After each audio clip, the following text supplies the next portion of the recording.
Hello and welcome back. Today I'm going to be going over how to read a yarn label to use it for crocheting, knitting, whatever yarn project that you're looking to do. I'm going to be using I Love This Yarn in Orchid as an example. So this is from Hobby Lobby. This is what a lot of their labels will look like. It has all the information that you're going to find on any yarn label. So it always will start out with the brand on it. Some patterns will include, or some yarns will include a pattern. If it does, it'll have a picture, it'll say pattern included. You won't be able to see if it's knit or crochet until you open up the inside of the skein because it's located, you can kind of see the writing on there. It's located on the inside of the skein. But if you open it up, you'll be able to see that pattern. If you plan to use the pattern, make sure that you're opening the skein on the seal there because you don't want to rip that pattern in half. So next it's going to tell you some information like this yarn was made in Turkey. I love this yarn. This yarn was created in 2010. That's their copyright for it. And it'll tell you some information about the store, if it's from a store. If not, it'll tell you about the brand that it's from. This will tell you the lot number. The lot number is important because if you are making a blanket, anything that you're making that takes more than one skein of yarn, you're going to want to match the lot number. Every single batch of yarn that they make will have a unique lot number because of the dye. So you can have two skeins of yarn with the same name. If it's not in the same lot, it is not guaranteed to be the same exact shade, same exact color.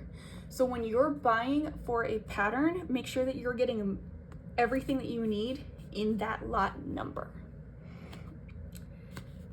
This is the art number. This is something that the stores will use, yarn companies, different things like that.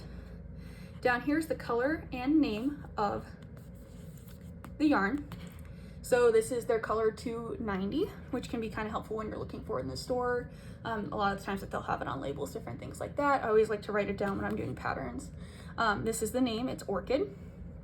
So that'll help you find it later on as well, help you share it right. Some information as well for the yarn company. Next, this is probably the most important part of the yarn here, yarn label. This is going to tell you the recommended hook size for crochet and the recommended needle size for knitting. So this one's saying that it's a US 8 5mm knitting needle and a US I9 55.5mm crochet hook. It'll also tell you the gauge.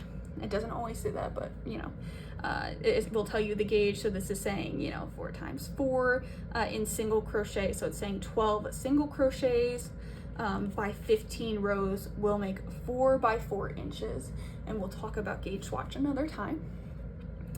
This will tell you the weight of the yarn that's in this ball now. And this will tell you the yards and the meters. So depending on what pattern you're using, if it's from a different country, it may use meters.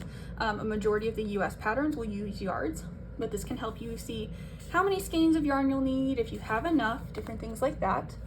I use the weight when I have used part of a ball of yarn and I want to know how much I have left to kind of guesstimate if I can make another pattern or if I need to buy more. So you can weigh your yarn and, you know, do the cross multiplication to figure out how much you have left. So since this is 199 grams, that's going to be about half. If you have like 100 grams left, it'll be about half of the yardage there. So you can kind of figure that out to see if you have enough for your next project.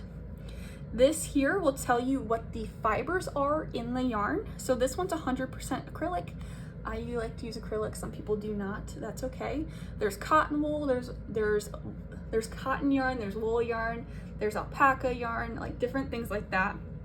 So this will tell you what it's made of.